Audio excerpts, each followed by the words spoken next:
Olá, pessoal! Eu sou Alexandre Maron. E eu sou o Fábio Yabu. Nossa, e esse é o Outsider, o podcast oficial da produção original da HBO. Outsider. Então é isso aí, a gente vai discutir a série Outsider, baseada no livro do Stephen King. E hoje vamos discutir então o episódio 3, Dark Uncle. Pois é. Assim, vamos lá, gente. Vamos combinar aqui entre nós, tá? Somos todos amigos. A gente sempre vai ter spoiler do episódio que a gente tá discutindo. Então, não vamos pensar que não vamos falar, né? Mas a gente promete, né, que a gente não vai dar spoiler do futuro. A gente não vai te contar o que vai acontecer, até porque a gente não viu ainda os episódios a seguir. A gente não vai te contar o que vai acontecer. A gente não vai revelar acontecimentos futuros do livro. A gente vai se ater ao que aconteceu no episódio que a gente está discutindo, certo? Certo, mas a gente também vai trazer mais informações, Isso. né, sobre outras obras do Stephen King que englobam esse universo de Outsider, principalmente Mr. Mercedes, que é onde surgiu a Holly Gibney, que é a nova personagem que surge nesse episódio. Então temos muita coisa legal para falar sobre o King verso. Isso aí, o King verso. Bom, então, basicamente é o seguinte, ó. Se você não leu o livro, não sabe o que vai acontecer, não se preocupe, a gente não vai estragar nada. A gente vai junto nessa, tá? Então, para um minutinho, que tem um recado pra vocês e depois voltamos.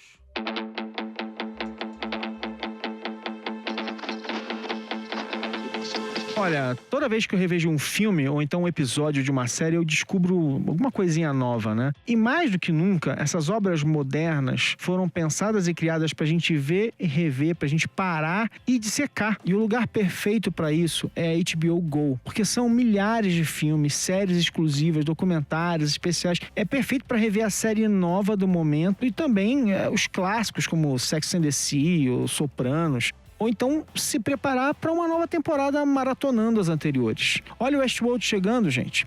É por isso que o HBO Go é tão legal. Você pode assistir a programação da HBO em qualquer lugar, no celular, no tablet, no computador e na televisão. E quem já assina a HBO só precisa usar o login da sua operadora local. Se você ainda não é assinante, pode assinar direto do aplicativo. Você acessa no seu computador ou então baixa na sua loja de aplicativos predileta. Vamos lá, né?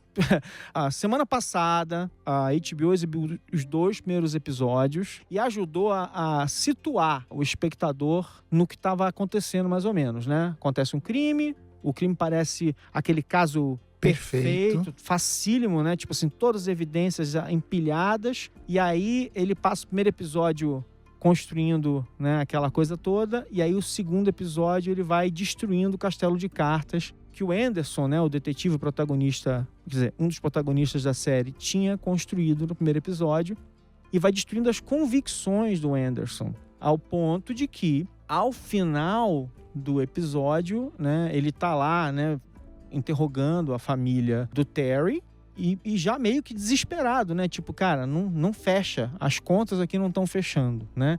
E aí, a gente desemboca nesse episódio, que é o terceiro episódio, com ele já meio que precisando de ajuda, né? E é onde ele vai atrás da Holly. E quem é essa Holly que eles estão chamando, hein? A Holly Gibney, pra mim, ela é a nova queridinha dos livros do Stephen King. É porque ela surgiu na trilogia Mr. Mercedes como uma personagem coadjuvante e eu não sei se foi uma coisa que foi planejada pelo Stephen King ou se foi feedback dos fãs, mas ela, assim, ela praticamente dominou a série, né? E ela migrou para essa nova obra, né? Que é o Outsider, como uma das protagonistas. É uma coisa importante. Vamos explicar um pouquinho assim, essa história da Mr. Mercedes, assim.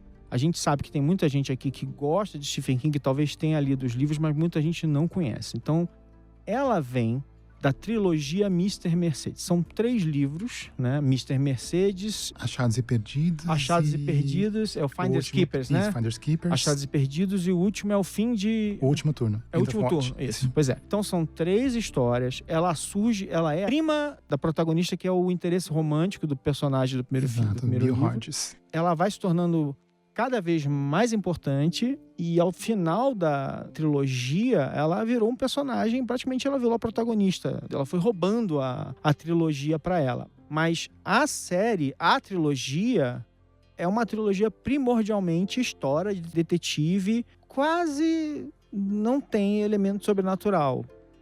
Tirando o último livro, né, que o Stephen King parte um pouco mais para essa coisa dos fenômenos inexplicáveis, de coisas meio estranhas que estão acontecendo. Aí a coisa explode a cabeça.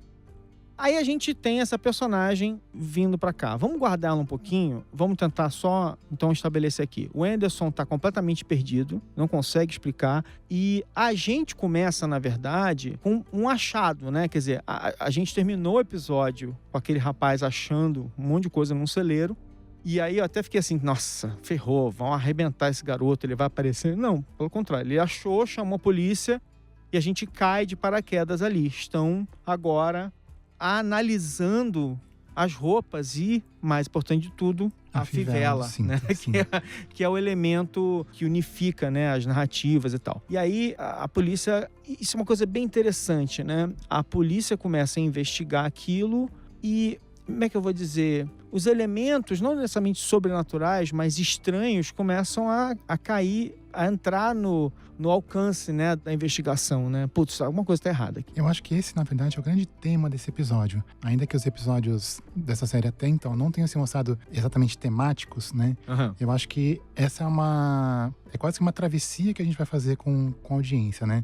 Uhum. Porque aqui começam a entrar coisas que são absolutamente, pelo menos até então, inexplicáveis. Pelo menos pros personagens, principalmente, né? Quer dizer, porque como a gente tá vendo... A gente não consegue ver tudo, mas a gente tá de uma posição de vantagem, né? Sim. A gente tá enxergando de uma maneira que a gente sabe que é do Stephen King, então a gente espera certas coisas. Mas pra eles é uma coisa assim, o mundo deles tá ruindo, né? Essa é a reflexão que eu faço, sabe? Pensando nessa série. Porque até então, como a gente falou várias vezes, é uma série procedural, né, de um crime bárbaro que aconteceu, onde todas as evidências, né, são usadas para construir esse caso, né, para a gente saber mais ou menos com uma certa precisão o que aconteceu, e chega esse terceiro episódio para quebrar tudo isso, né, para demolir esse castelo de cartas. Mas quando a gente pensa na vida real, quando a gente pensa no nosso universo, na nossa concepção de realidade, e a gente se pergunta o que é o inexplicável, sabe? Eu acho que a gente fica numa posição quase que fragilizada, porque na verdade a maior parte das coisas,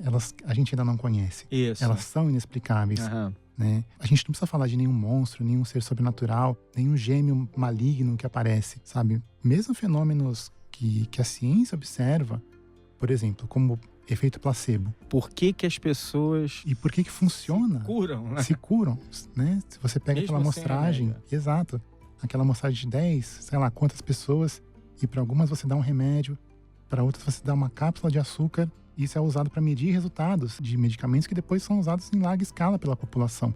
Uma observação absolutamente científica, né? Então, o inexplicável faz parte do olhar científico também, né? Então, acho que é disso que fala esse episódio, essa série e principalmente essa personagem que é a Holly. Porque ela também faz parte de um fenômeno, entre aspas, inexplicável, pelo menos até então pela ciência que ancora a nossa realidade, que é o autismo.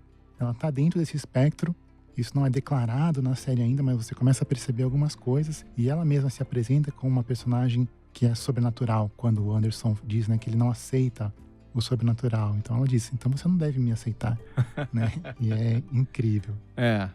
Ela é, além provavelmente estar no espectro do autismo, ela é classificada como DOC, né? Por ter desordem obsessiva compulsiva, né? Quer dizer, então ela já tem ali uma obsessão por deixar as coisas de um certo jeito, por repetições e por padrões e tal. E isso também faz com que ela seja capaz de enxergar padrões onde as pessoas não conseguem enxergar de vez em quando e tal. Então, lembrando que tem uma lei, né? Uma lei da ficção.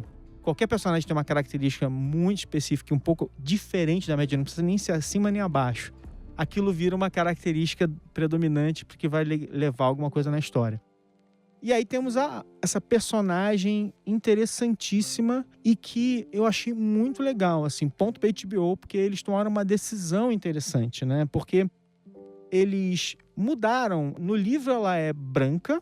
Em Miss Mercedes ela surge como uma personagem branca, Isso. né? Isso até é uma característica dela que é explorada na série, porque existe ainda outro personagem negro com o qual ela se relaciona durante um tempo, então o fator racial é importante.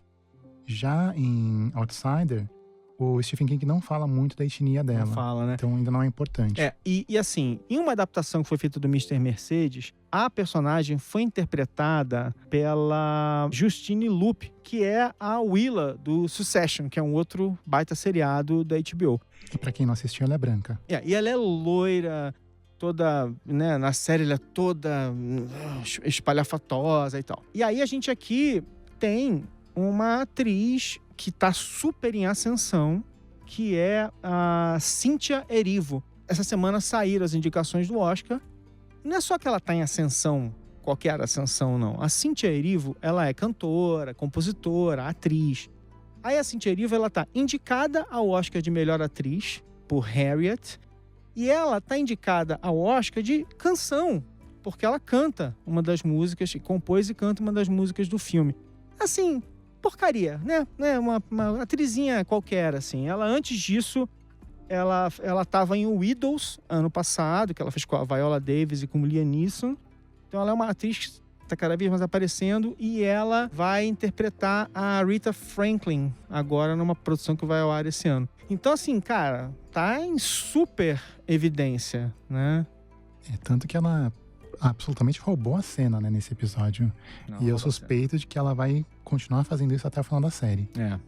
Não, e ela é magnética, né? É engraçado isso, né? Você faz uma escolha de certos atores muito carismáticos e eles realmente sequestram tudo, né? E eu acho que, assim, tem uma coisa bem interessante nessa discussão, porque ao colocar uma atriz tão carismática para fazer essa personagem agora, eu acho que a gente vai ter aí um efeito de que teremos uma Holly Gibney agora, né, sempre com essas características, né? E o Stephen King já anunciou que o próximo livro dele, que se chama If It Bleeds, ele vai seguir a mesma tradição do Escuridão Total Sem Estrelas e o Different Seasons, né, que são 4 contos por livro, onde ele vai trazer de novo a Holly, de novo o Ralph, numa nova aventura.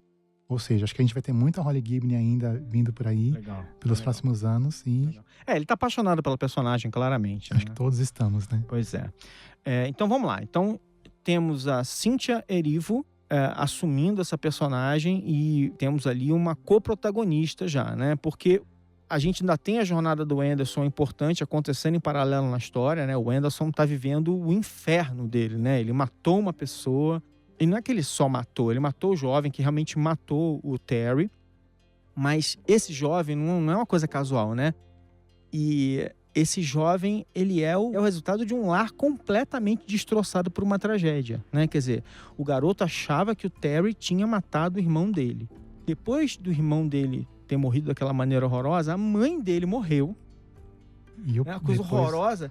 E aí, depois disso, com a morte dele trágica, o pai também morreu e tal. Então, assim, é uma tragédia que se espalha e que destrói a família inteira. Então, o Anderson está afetado por isso. Ele virou parte dessa tragédia, né? E causou a morte do rapaz. Mesmo o garoto sendo um assassino, acho que se você está assistindo a história, você entende que nunca as coisas são tão simples assim e que essas pessoas todas são vítimas de circunstâncias absolutamente fora de série, né? É como se o mal fosse uma infecção que fosse se espalhando, né? Isso aí. Nunca é apenas um fenômeno, uma tragédia que acontece, né? É sempre uma sucessão. E aí foi contaminando e destruindo as pessoas como se fosse um câncer mesmo, né? Bom, pessoal, segura esse suspense aí, que o Marão tem um recado pra vocês.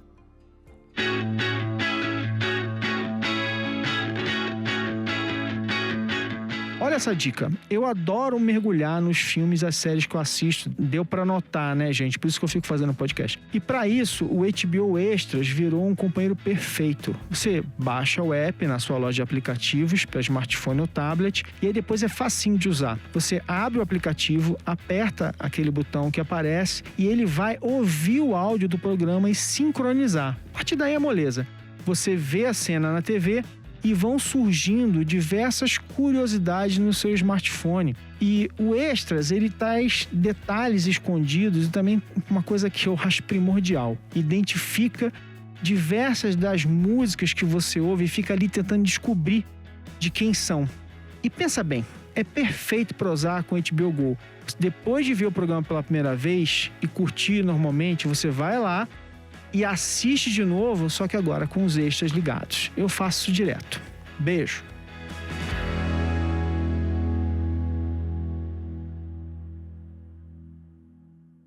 E voltamos. Bom, vamos lá. Mas aí, então, é o seguinte, vai. Mas essa cena que você citou, acho que a gente tem que voltar nela um pouquinho aqui, né? O momento em que a Holly entra na história, ela tá falando com o Anderson e já começa esse conflito, né? O Anderson é um cara de fatos muito claros. A gente vê ele fazendo uma investigação criteriosa, colhendo evidências, juntando os pedaços e... Se fosse um caso normal, a gente olha e fala assim, esse cara teria resolvido um caso, mesmo que fosse difícil, ele teria resolvido um caso normal, porque esse cara é bom. Sim, né? É um cientista, né? Ele tem uma visão pragmática e clara e organizada das coisas e tal. E a gente vê esse cara agora precisando da ajuda dela. E eu acho que essa coisa que você falou, do encontro deles, do diálogo deles, é muito sintomático, né? Ele falando, eu não acredito no sobrenatural. E ela dizendo pra ele assim, então você não pode acreditar em mim, então você não me aceita. Isso. E aí, ela faz o quê? Ela já traz uma primeira teoria pra já quebrar as pernas deles, né? De largada, né? Logo ela de escuta largada. toda a teoria do Anderson, todos os fatos, né? As evidências, DNA, digitais, testemunhas e tudo. Ela vira pra ele e fala, tá bom, é um doppelganger. Pois é. É a primeira teoria dela. Pois é. Aí, parênteses para doppelgangers. Bom, esse termo doppelganger vem do alemão. Inicialmente era um termo quase que para identificar sósia, pura e simplesmente. Com o tempo, a folclore, a mitologia, foi atribuindo essa ideia do monstro que duplica alguém, ou então do clássico gêmeo maléfico, né? Aquela coisa assim. Mas, essencialmente, é um ser místico, que pode ter várias origens, e que ele vira uma cópia da pessoa e ele faz coisas terríveis no lugar daquela pessoa. Que esse que é o problema, né? Se ele chegasse, aparecesse, fizesse coisa boba pra todo mundo, isso aí era legal, né? E aí ele vai acabar roubando a vida e a identidade daquela pessoa. Ele vai acabar destruindo a vida daquela pessoa, porque ele vai fazer coisas horríveis e aquela pessoa depois leva a culpa daquilo e tal. Então a gente, assim, né? Ela tá trazendo um ser mitológico, né? Para explicar um fato. De uma maneira ou de outra, a gente tem DNA, tem impressão digital, tem tudo ali. O que quer que essas pessoas, que esses seres estejam deixando, eles estão deixando um monte de evidência para trás. O que eu acho curioso, eu acho que a gente está assistindo e vê que tem um personagem se esgueirando em torno deles e tal, é que há uma intenção, né? Ele faz isso com uma intenção de jogar a polícia na pista errada, né? Porque ele deixa as evidências propositalmente, né? Ele vai deixar um monte de gente ver ele e tal, não sei o que, se realmente é isso, né? Se é um doppelganger, né? Então alguma coisa, tem uma intenção maléfica acontecendo aí. E como todo serial killer, né? Ele fica revisitando esses lugares, revisitando essas pessoas, né? Ele fica observando tudo de uma maneira meio escondida, mas ainda assim, alguns personagens o veem. Ele também é filmado, porém ele não aparece nas câmeras. Então esse é outro elemento interessante. Bom, e aí é uma coisa importante aqui, né? Quer dizer, a gente ainda vai ter durante a série, quer dizer, a técnica, a ciência e a técnica estão em ação, elas estão sendo usadas, quer dizer, a gente começa o episódio com os técnicos lá do GBI colhendo as evidências e tal, e tem aquela cena bizarra daquela meia quebrando, né? Porque parece que aquela gosma vira um plástico, seja lá o que for. Então a gente tem isso acontecendo, esses caras estão colhendo evidência, eles vão analisar e eles vão trazer informações bizarras, né, com o passar do episódio. Eles vão dizer, olha, as impressões digitais parecem ter sido raspadas. Na verdade, elas batem, né, com as do Terry, mas tem algumas que elas parecem de um Terry mais velho. Uma coisa assim, isso, boa. Como se a pele tivesse um pouco mais alargada, como se o tempo tivesse passado.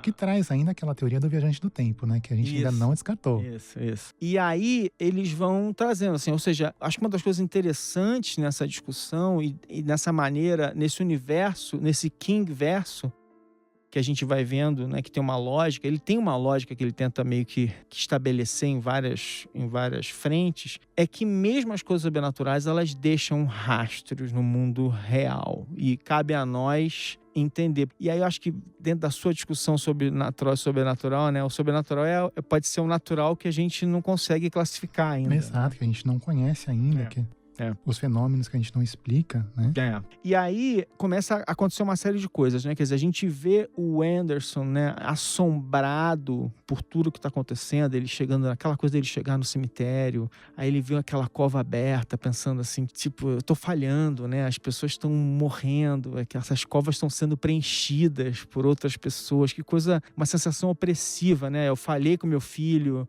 né? Porque ele, naquele cemitério está o filho dele, aí está o filho de outra pessoa, e as pessoas vão se acumulando e ele não consegue parar, né, o fluxo, né, uma impotência que ele deve sentir e tal. E aí a gente também tá vendo o seguinte, aquele detetive que a gente viu caçando no outro episódio, que entra na história, meio que precisa ser chamado ali e tal, parece que ele também tá se dissolvendo, esse cara, né, tipo, ele é chamado, ele vai lá naquele celeiro, dá uma olhada no celeiro e lá ele é...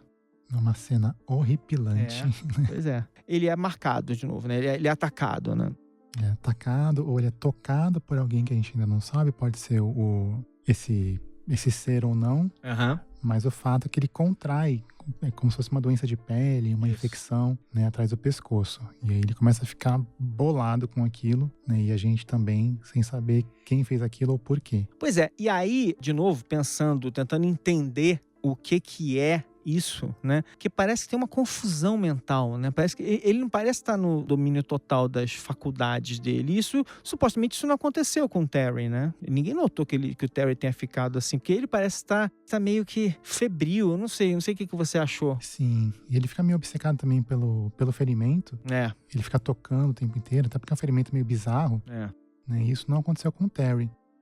Mas, de novo, a gente não sabe se é o mesmo fenômeno que ocorreu com os dois. Né? E aí tem uma coisa bem interessante, assim. Essa série, ela tem um padrão ali. Eles introduzem uma série de personagens novos, sem dizer pra gente direito o que é, né? Então você chega numa prisão, aí tem um cara branco chegando, você vai estar acompanhando ele. Aí ele passa ali num quarto e tem um outro cara, que é um homem negro, lendo não sei o quê. Aí você fica assim, e agora? Quem são esses personagens? O que está acontecendo com eles? E você não sabe direito, né, quais são as histórias, né? Mas pela apresentação, fala assim, vai ter algum conflito racial dentro da prisão, né? Porque o cara tem cara de supremacista branco, né? E aí você não sabe o que vai acontecer. E aquilo te deixa meio assim, onde eles querem chegar? Então eles têm essa coisa de introduzem as cenas e você vai acompanhar esses personagens ao longo do episódio sem saber direito por que eles estão ali, né? Eu acho isso uma característica bem interessante da maneira como eles vão contando essa história, né? Eu acho que o ponto importante daí é a Holly entra na história e a partir daí, à medida que ela vai puxando o fio, ela vai...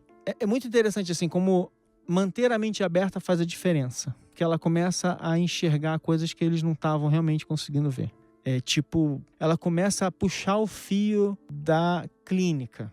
Né? Ela fala assim, eu vou naquela clínica e eu vou descobrir o que está acontecendo. A clínica onde estava internado o pai do Terry. Isso. Ela começa a puxar aquele fio. E aí ela vai se aproximar da atendente e ela vai tentar descobrir o que está acontecendo, o que aconteceu ali, porque o enfermeiro que arranhou o Terry, aí vai tentar falar com o pai do Terry, quer dizer, aquilo tudo vai... Mas assim, é uma coisa assim, cara, tem que fazer isso, né? E ela vai devagarzinho, item por item, ela é muito metódica, né? Item por item.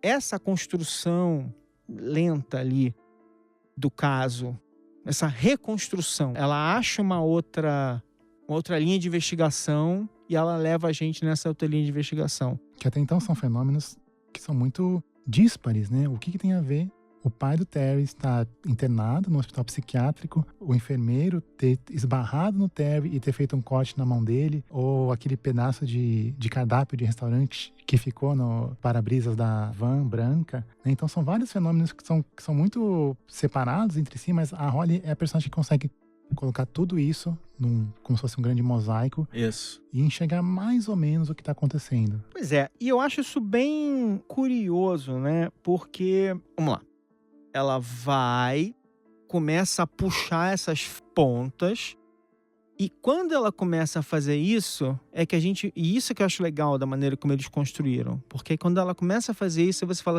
e você vai vendo a construção e as descobertas, e aí cai a ficha de que aquele homem negro dentro da prisão, assustado, é o enfermeiro. Aí você fala assim, Ele é como se fosse o antigo Terry. Né? Exatamente. Ele sofreu tudo que o Terry estava sofrendo também. Como são lugares diferentes, cidades diferentes, e os casos são tão díspares, as polícias parecem não ter conseguido conectar essas pontas. Né? E nem tinham que conectar também, né? Porque, enfim, apesar de ser um outro assassinato brutal, dessa vez com 2 irmãs, não havia nenhuma relação, né, entre os 2 personagens. Então, quem poderia fazer, né, esse tipo de ligação? E aí ela vai, porque a gente vai vendo, né? Ele recebe um bilhete, child killer, né? Assassino de criança. Aí você fala, putz, mas eu adoro muito mais um livro de mistério em que eu consigo acompanhar a investigação. Claro, às vezes eu posso até não conseguir dar o mesmo salto de lógica que um personagem consegue dar em alguns momentos, mas que as descobertas, elas vão fazendo sentido. Assim, ele consegue mostrar pra você o puxar dos fios e as descobertas, elas vão fazendo sentido. Peraí. Se eu for lá perguntar, se eu der crédito a essa informação que a criança deu pra mim no episódio anterior e for lá e tentar descobrir o que aconteceu, alguma coisa vai começar a fazer sentido. E é daí que a história começa a virar. E aí eu volto naquela coisa que eu falei, acho muito legal essa ideia de que mesmo as coisas sobrenaturais deixam rastros no mundo natural e se você estiver prestando atenção, talvez você consiga achar saídas inesperadas, né? Exato. Eu não sei se existe mesmo um ser por aí que possa, sabe, copiar uma forma ou se transformar em outra pessoa. Mas baseado nas observações naturais que a gente tem hoje, nossa ciência de hoje, se esse ser existir, ele também é capaz de reproduzir DNA em impressões digitais, sabe? Então nada ali é jogado por acaso. Esse, entre aspas, poder que ele tem é muito calcado no mundo real. Então, enfim, acho que tá caminhando muito bem esse desenvolvimento. Engraçado isso, né? Tem uma personagem que podia ser uma personagem menor, mas que a menina tá indo muito bem. E a Jessa, né? Como ela é uma personagem Terry, apaixonante, né? Que é a filha do Terry. E também numa outra cena ótima que você vai vendo que assim, ela viu esse ser algumas vezes. Crianças com seus olhos que veem tudo. E que aceitam tudo, né? Talvez esse seja o nosso problema como adultos, né? Eu adoro porque eles perguntam sobre o ser estranho, né? Que ela viu com formas estranhas e ela viu na forma do pai, mas ela de alguma forma sabia que não era o pai dela porque não era o pai dela, né? E eu acho muito legal porque ele pergunta assim, mas você tava com medo dele? Ela fala, não tava com medo dele. Eu tava com raiva. Tipo assim, eu não tenho medo. Não, eu não tenho medo dele. Eu tenho raiva, porque ela sabe que ele fez alguma coisa com o pai dela. Então, eu acho muito legal, assim, a personagem, ela já tem uma fibra ali que tá nos diálogos, é uma criança fora de série ali. E acho que ressoa muito também com as outras crianças que o Stephen King escreveu. Isso, né? Adoro essas crianças incríveis, né? Exato, e crianças que falam a real mesmo, que sofrem, que gritam, que falam palavrão, né? Como a gente viu em It, em Conta Comigo, né? São crianças muito, muito reais, assim. Então, acho que essa visão que ele tem da infância é muito legal e muito única também, né? Não é como Spielberg, por exemplo, sabe? Que nada contra, mas tem até essa lenda, né? Que criança em filme do Spielberg, tipo, nunca se machuca, né? Não importa se tá fugindo de uma nave alienígena ou de um Tiranossauro Rex. Te amo, Spielberg, mas é verdade. Bom, e ali nessa história toda, né? Quer dizer, então a Holly descobre que o enfermeiro foi preso por um duplo homicídio que ele, obviamente, negava, né? E aí você começa a encontrar um padrão. Peraí, o cara que esbarrou no Terry foi preso por um homicídio de um menino. Então começa a ter um padrão. Esse cara tá preso e ela começa a imaginar, puxa, acho que eu podia ir lá falar com ele. Só que é tarde demais, porque ele se mata daquela maneira terrível e aí todo aquele conflito que a gente viu se construir, ele vai se conectar no final, porque os caras vão tentar matar ele e ele não vai dar pra eles essa oportunidade. Ele resolve acabar com tudo de uma forma trágica e tal. Então a gente tem uma conclusão desse momento que é importante, mas que de certa forma parece ter deixado ela num beco sem saída, né? A principal pista dela parece ter morrido ali. Então a gente não sabe como ela vai seguir em frente a partir daí, né? Ela meio que entrou num beco sem saída, mas ela achou alguma coisa nesse beco. Se tem mais alguma pista, é importante agora entender como é que isso vai acontecer. Mas nós temos aqui, a Holly entrou na história, a Holly é um personagem amado pelo Stephen King e capaz de coisas fora de série, como ela mostrou aqui, e as pessoas meio que subestimam ela, né? Porque ela tem aquele jeitão. Ela entrou na série, ela deu um novo rumo para a investigação, né? O Anderson também também está tentando se achar, porque ele foi suspenso por tudo aquilo que aconteceu. O Jack foi tocado pelo monstro e começa a fazer coisas estranhas, e as coisas estranhas estão acontecendo, a gente está tentando entender o que aconteceu com o Jack. Então, as peças estão todas nesse tabuleiro e a gente ainda não sabe exatamente o que é esse negócio, né? Quer dizer, a gente imagina algumas coisas, a gente tem algumas teorias nas mãos aqui, quer dizer, parece ser um cara com capacidades especiais, não sabemos por quê, qual é a origem desse ser, o que ele faz. O Terry está envolvido de alguma maneira, parece que talvez a gente comece a descartar um pouquinho o Terry está envolvido diretamente, mas afinal de contas é o pai dele que estava envolvido com o enfermeiro. Tem um fio da meada que precisa ser montado aí, que a gente confia que a Holly... E conhecendo a personagem, o pouco que a gente já viu, a gente sabe que ela vai insistir nessa teoria do Doppelganger, né? Isso aí. A Holly, a gente acha que a Holly é importante demais e ela vai nos ajudar. Quem sabe ganhar uma série própria, né, HBO? Nos próximos anos. Esperamos muito. Então, olha, eu acho que nesse momento estamos parando aqui tensos, porque a gente teme pelos personagens, teme pela Holly, teme pela sanidade do Anderson. O Jack já também tá ali na beira, né? Tá no bico do corvo. Tá no bico do corvo, né? A gente tá vendo aqui a família, né? A família do Terry sofrendo, né? Com tudo que tá acontecendo, né? Com a perda dele e com o que vem depois, né? As pessoas olhando e tratando diferente e tal. A investigação esquentando. E assim, temos aqui um momento bem interessante. Assim, eu tô ansioso pelo 4º episódio. Eu também, muito. Bom, gente, então olha só, todo mundo se acalma agora, respirem fundo. Daqui a uma semana tem episódio novo e a gente vai saber o que vai acontecer. E vamos de novo ficar desesperados para a semana seguinte. Então é isso, vocês encontram a gente para conversar sobre Outsider no Twitter. Eu fico facilmente achável no @AlexandreMaron. E eu sou @FábioYabu. Isso aí. E a gente vai conversando sobre Outsider e sofrendo e colocando aí, ó, teorias no ar sobre o que vai acontecer, tá bom? E eu não descartei o Viajante no Tempo ainda, hein? Isso aí, tá certo. A gente não pode descartar nada. Stephen King não pode descartar absolutamente nada. Pessoal, um beijo e até o próximo episódio. Valeu, gente.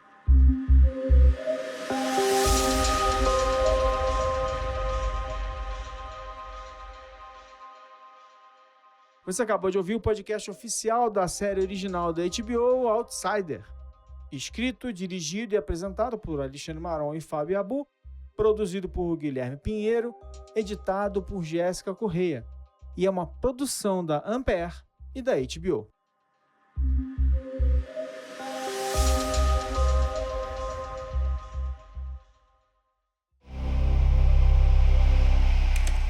Ampere.